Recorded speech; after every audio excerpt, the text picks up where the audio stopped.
இயேசு உங்களை நேசிக்கிறார். பிரியமானவர்களே, இந்த நாளில் ஆண்டவர் நம்மளோடு பேசும்படிய வேதத்திலிருந்து 2 வசனங்களை கூட வாசித்து நாம் அறிந்து கொள்ளக்கூடிய, ஆண்டவர் நம் வாழ்க்கையில இடைபடக்கூடிய காரியத்தை பார்ப்போம். எபிரேயர் புஸ்தகம் 10வது அதிகாரம் 26வது வசனம் 27வது வசனம் இப்படியாக சொல்லுகிறது: சத்தியத்தை அறியும் அறிவை அடைந்த பின்பு நாம் மனப்பூர்வமாய் பாவம் செய்கிறவர்களாய் இருந்தால் பாவங்களின் நிமித்தம் செலுத்தத்தக்க வேறொரு பலி இராமல் நியாய தீர்ப்பு வரும் என்று பயத்தோடு எதிர்பார்க்குதலும் விரோதிகளை பட்சிக்கும் கோபாக்கினையுமே இருக்கும்.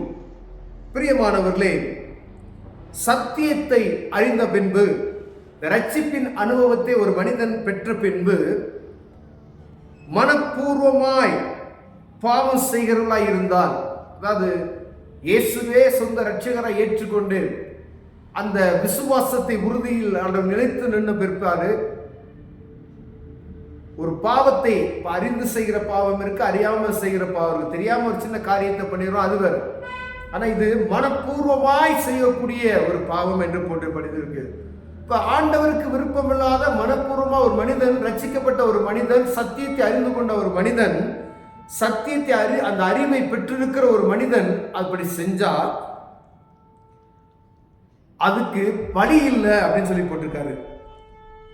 பாவங்களிலிருந்து செலுத்தத்தக்க வேறொரு பலி இல்லை.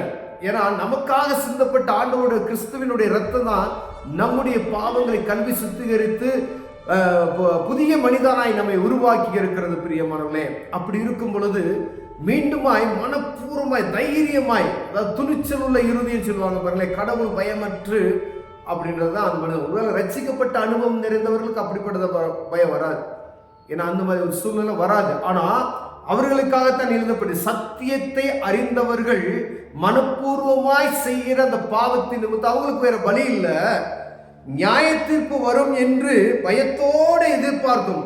கண்டிப்பா நியாய தீர்ப்பு இருக்கும் அவங்களுக்கு. ஒருவேளை அவங்க ரட்சிக்கப்பட்டு திருப்பி மன்னிப்பு கேட்டு தேவ சமூகத்தில் அவங்க ஒருமனப்பட்டாலும் கூட அதற்கான நியாய தீர்ப்பு பூமியிலே சரி கட்டும். நீதிமான்களுக்கு பூமியிலே என்ன செய்யுமா? சரி கட்டப்படும் என்று வேதம் சொல்லுகிறது. அதற்கான தண்டனைகளை நாம் அனுபவித்தே ஆக வேண்டும் என்று வேதம் சொல்லுகிறது. கண்டிப்பா 100% ரட்சிக்கப்பட்ட எந்த ஒரு மனிதனும் சத்தியத்தை அறிந்த பின்பு செய்யக்கூடிய பாவத்துக்கு தண்டனையை பூமியிலே அனுபவிக்கணும். அது சரி கட்டப்படும் இங்க. அப்பதான் நீங்க பரலோகத்துக்குள்ள போக முடியும். அப்ப அந்த பாவம் செய்கிறதற்கு நீங்க உங்க இருதயம் துணிச்சல் உள்ளதா இருந்தால் தண்டனையை அனுபவிக்கிறதுக்கும் உங்க இருதயம் துணிச்சல் உள்ளதா இருக்கணும். வேற வழி இல்லை. தண்டனை தான் இது. மனிதன் பார்க்கிறவாறு நயவசரிப்பான பேச்சுகளுக்கோ அப்படிலாம் கிடையாது. இது நீதி அரசர், அவர் வானத்தையும் பூமி உண்டாக்கின தேவன். சத்தியத்தை நீ அறிந்த பின்பதாக செய்யக்கூடிய ஒவ்வொரு பாவத்திற்கும் இந்த பூமியில சரி கட்டப்படும். ஏதோ ஒரு காரியத்தின் நிமித்தமாயோ, வியாதி நிமித்தமாயோ, ஏதோ ஒரு நீங்க செஞ்ச அந்த பாவத்தின் நிமித்தமாய், துணிச்சல் நிமித்தமாய் பூமியில சரி கட்டப்படும். நீங்க ஒருவரை மீண்டுமாய் தேவ சமூகத்துக்கு ஒப்புரவாகி ஆண்டவரோடு ஒருமனப்பட்டுட்டீங்க அப்படின்னு சொன்னீங்க அப்படின்னா, பரலோகத்துக்கு போகணும் அப்படின்னா அந்த தண்டனையை, நியாய தீர்ப்பு வரும் என்று பயத்தோடு எதிர்பார்த்ததும் விரோதிகளை பட்சிக்கும் கோபாக்கினியுமே இருக்கும். அந்த கோபாக்கினிக்கு தப்பித்துக் கொள்ளவே முடியாது. அதை அனுபவிச்சுதான் நம்ம தீரணும். ஏதோ ஒரு காரியத்தை ஆண்டவர் வாழ்க்கையில கட்டளையிடுவார், அதை நம்ம என்ன செய்ய முடியும்? அனுபவிக்கணும். வேற வழியே இல்லை. ஒருவேளை துணிச்சலா என்ன நடக்க போகுது அப்படின்னு நீங்க தைரியமா இருந்தீங்கன்னா ஆண்டவர் மன்னிக்கிறவர் தானே. 7 தடவை இல்லை, 70 தடவை மன்னிக்கிறவர் என்று அறிந்திருக்கிறோமே. இதை சாக்கா வச்சுட்டு அப்படியே கொஞ்ச நாள் அப்படி கொஞ்ச நாள் இப்படி கொஞ்ச நாள் அப்படி துணிச்சலா செய்கிற பாவத்துக்கு தண்டனை, மனப்பூர்வமாய் இறுதிய மனப்பூர்வமாய் செய்கிற பாவத்துக்கு எவ்வளவு பேர் செய்யறோம் பார்த்தீங்களா? அந்த மனப்பூர்வமா எந்த பாவம் செய்யறோமோ ஒரு தேவ சமூகத்தில் ஒப்புரவாயிருங்க. நரகமா இல்ல பூமியில சரி கட்டப்படுத்தலாம். ஒருவேளை மன்னிப்பே கேட்காம நீங்க அப்படியே இருந்துட்டு அப்படியே உலக மனிதர்களை போல சகாசம் அப்படியே ஒன்னா இருந்துட்டோம் அப்படின்னா டைரக்டா நரகம். இந்த ரட்சிப்பின் அனுபவத்தை நாம் பெற்றுக்கொண்டு அறிந்து கொள்ளுதான். நீங்க ஒருவேளை அறிகிறதுக்கு முன்னாடி இருக்கிற தண்டனைகளை அறிந்து கொண்ட பின்பு நீங்க செய்யப்படுகிற ஒவ்வொரு காரியத்துக்கும் அநேக அடிகள் உண்டு. நீ அதுக்கு ஆண்டவரை அறியாமே இருந்திருக்கலாம் என்று வேதம் சொல்லுது. நீ ஆண்டவரை அறிந்து கொண்டு அதற்கு பின்பதாய் நீ பின்மாறி போன அப்படின்னா உன் முன்னிலைமையிலும் பின்னிலைமை கேடுள்ளதா இருக்கும் என்று வேதம் சொல்லுகிறோம். எத்தனை பேர் தைரியமா பின்னிலைமைக்கு மாறப்பட்டு இருக்கிறோம் என்று தெரியுமா? சத்தியத்தை அறிந்தவர்கள், இயேசுதான் என்னுடைய பாவத்தை மன்னிக்க மனித குலத்துக்கு அவரே மீட்பு என்பதை அறிந்தவர்கள் பின்மாறி போயிட்டாங்க. ரட்சிப்பின் அனுபவத்துக்கு பின்மாறி விழுந்து போயிட்டேன் பிரதர் அப்படின்வாங்க. நேற்று ஒரு பிரதரை பார்த்தேன். அவர் சொல்லிட்டார், ஏதோ ஒரு காரியம் கோவத்தில் ஒருத்தர் அடிச்சுட்டார் போல. அவர் சொல்றாரு, நீங்க சொல்லுவீங்க நான் செஞ்சது சரியா தப்பா நீங்களே சொல்லுவீங்க பிரதர் அப்படின்னு சொல்றாரு. கோபம் கொண்டாலும் பாவம் செய்யாதிருங்கள் அப்படின்னு வேதம் சொல்லுங்க. அப்ப நீங்க பூமியில சத்தியத்தை அறிந்து ஆண்டவருடைய பிள்ளைகள் மீண்டுமாய் பாவம் செய்யக்கூடாது. அப்படி பாவம் செய்தீங்க அப்படின்னா அந்த பாவத்துக்கு தண்டனையாய் பூமியில உங்க நீதி உள்ள மனிதர் ஒவ்வொருக்கும் சரி கட்டப்படும் என்று வேதம் சொல்லுது. அதற்கான தண்டனை பூமியில உண்டு.